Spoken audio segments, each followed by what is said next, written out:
कर्म करे किस्मत बने, जीवन का यह मर्म, प्राणी तेरे हाथ में, तेरा अपना कर्म, तेरा अपना।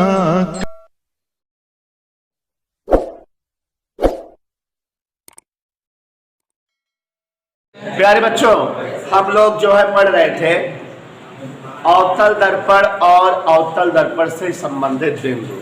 मैंने आपको बताया अवतल दर्पण क्या है और अवतल दर्पण से रिलेटेड पॉइंट्स, जैसे वक्ता केंद्र क्या है, फोकस बिंदु क्या है, वक्ता त्रिज्या क्या है, फोकस दूरी क्या है, और ऐसे ही आपको सेम इसी प्रोसेस में समझाया कि उत्तल दर्पण क्या है और उत्तल दर्पण से संबंधित बिंदु क्या है, एक्सप्लेन भी कर दिया।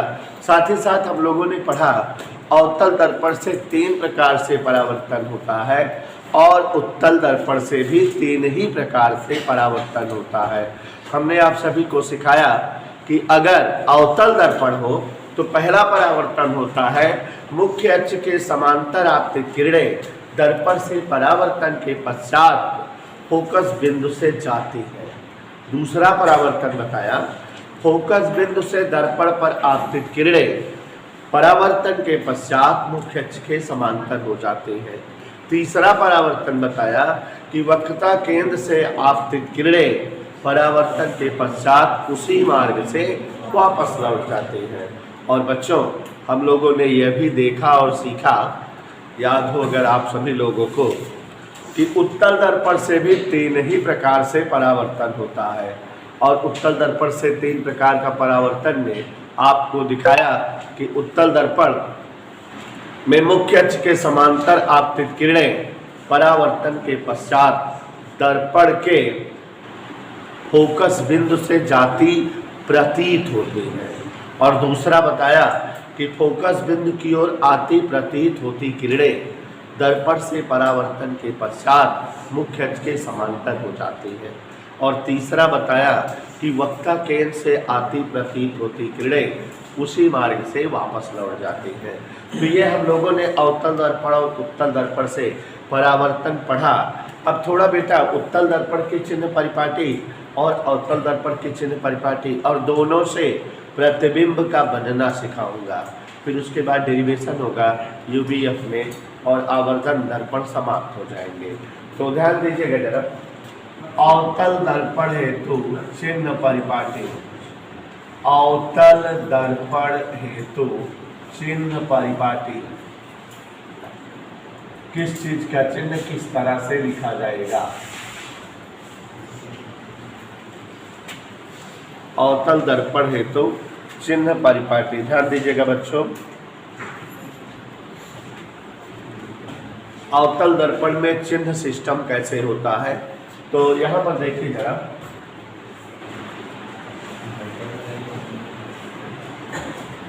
एक गोली कांच का टुकड़ा ले लिए और इसका अरमान जी नाम लिख दिए MAN और इसको इस तरह से कलाई करें कि परावर्तक तल अंदर की ओर दबा हुआ मिले, माने अवतल दर्पण हो जाए। और अवनीश पांडे, परावर्तक तल का मध्य बिंदु ये जो यहाँ है ये दर्पण का ध्रुव हो गया। परावर्तक तल का मध्य बिंदु दर्पण का ध्रुव, ध्यान दीजिएगा, ये इस तरह से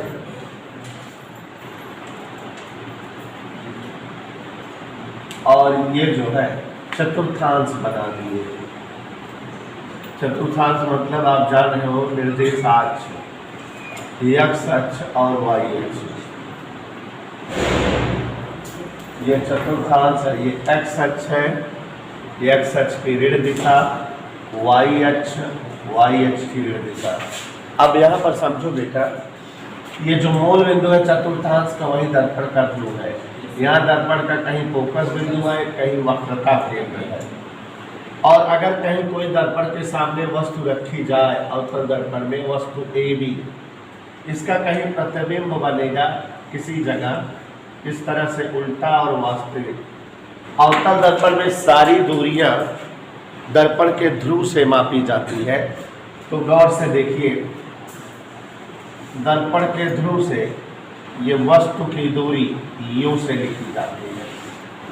दर्पण के ध्रुव से वक्रता केंद्र की दूरी ये R से लिखी जाती है, वक्रता त्रिज्या। दर्पण के ध्रुव से प्रतिबिंब तक की दूरी V से लिखी जाती है और फोकस बिंदु की दूरी F से लिखी जाती है। यहाँ ध्यान दीजिए जरा, सारी दूरियां कहाँ से माप रहे हैं? दर्पण के ध्रुव से।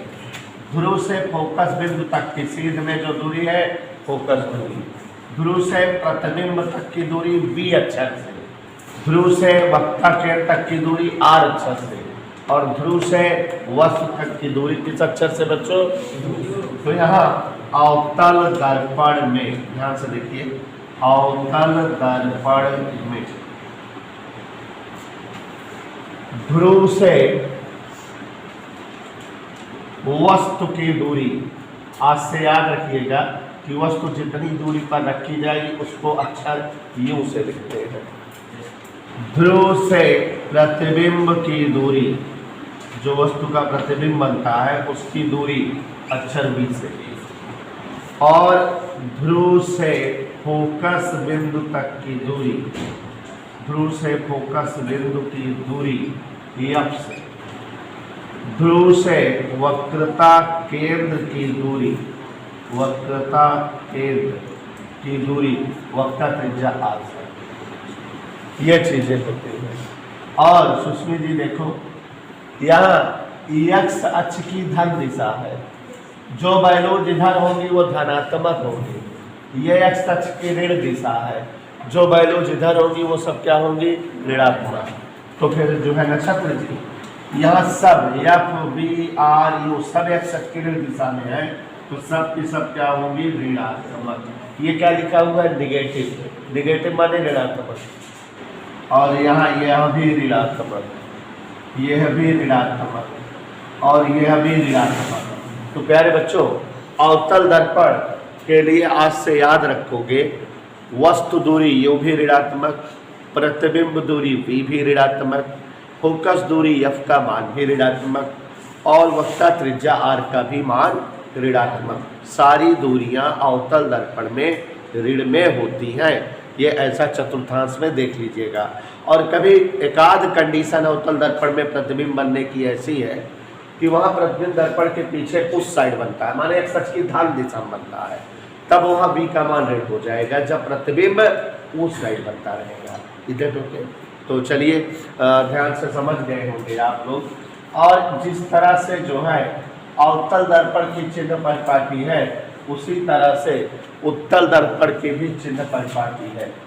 उत्तल दर्पण हेतु चिन्ह परिपाटी माने कैसे, कौन सी अक्षर का चिन्ह यूज किया जाता है, लेकिन किस दर्पण में बच्चों? उत्तल दर्पण में। तो बनाते हैं और देखा जाए। तो यहाँ देखिए जरा मैं मौर्य, बोर्ड पर देखा करो पढ़ाते समय, पता नहीं कहाँ खोए रहते। ये उत्तल दर्पण है, दिखाई दे रहा बेटा? अभी कांच का टुकड़ा है, अब इसको इस तरह से कलाई कर दें कि इसका परावर्तक तल उभरा हुआ या उठा हुआ हो, तो ये उत्तल दर्पण हो जाएगा। और यहाँ उत्तल दर्पण के परावर्तक तल का मध्य बिंदु दर्पण का ध्रुव, और ये मुख्य अक्ष है जिसे हम यहाँ चतुर्थांश के रूप में बना देते हैं। ये x अक्ष की धन दिशा और ये x अक्ष की, और ये कौन सा अक्ष है हमारा? y अक्ष। y अक्ष की ऋण दिशा, y अक्ष की धन दिशा। यह दर्पण का ध्रुव है। उत्तल दर्पण में बेटा फोकस बिंदु इस साइड होता है, वक्ता केंद्र भी इसी साइड होती है। ठीक है, दर्पण का गोला उधर पूरा होता है, केंद्र उधर होता है। अब वस्तु कोई रखी है यहाँ इस तरह से A B, उत्तल दर्पण में कोई वस्तु रखी है। और दर्पण के ध्रुव से सारी दूरियां नापी जाती है। दर्पण के ध्रुव से वस्तु की दूरी अक्षरियों से। कहीं इसका प्रतिबिंब बनता है और उत्तल दर्पण में भी आपको दिखाएंगे हमेशा छोटा और सीधा प्रतिबिंब बनता है, छोटा और सीधा। तो यहाँ ध्यान से देखो जरा, दर्पण के ध्रुव से ये प्रतिबिंब तक की दूरी इस तरह से, इसको अक्षर B से लिखते हैं और दर्पण के ध्रुव से फोकस बिंदु तक की दूरी अक्षर F से लिखा जाता है और दर्पण के ध्रुव से वक्ता केंद्र तक की दूरी अक्षर R से लिखी जाती है। इधर की ध्रुव से फोकस बिंदु की दूरी F, ध्रुव से वक्ता केंद्र की दूरी C और ध्रुव से वक्ता त्रिज्या केंद्र तक की दूरी और वस्तु की दूरी यूं प्रतिबिंब की दूरी की। तो उत्तल दर्पण हेतु ध्यान से देखिए, उत्तल दर्पण हेतु आप सभी लोग उत्तल दर्पण हेतु वैसे ही जैसे इसमें था, दर्पण के ध्रुव से, दर्पण के ध्रुव से माने यहाँ से वस्तु तक की दूरी, वस्तु की दूरी किस अक्षर से लिखी जाएगी? यूं, याद रहे। दर्पण के ध्रुव से प्रतिबिंब की दूरी याद कर दो, किस अक्षर से लिखी जाएगी? V। और ध्रुव से फोकस बिंदु की दूरी, फोकस दूरी F और ध्रुव से वक्ता केंद्र की दूरी, वक्ता त्रिज्या स्मॉल r। साथ ही साथ चित्र में देखो आप, यूं इस साइड है, x अक्ष की ऋण दिशा में, तो यूं का मान ऋणात्मक नेगेटिव और v भी इधर है, f भी इधर है, r भी इधर है, सब x अक्ष की धन दिशा में है, तो सबके सब क्या है हमेशा पॉजिटिव। तो ये कहानी हमारी जो है उत्तल दर्पण के लिए है और ये कहानी हमारी अवतल दर्पण के लिए है।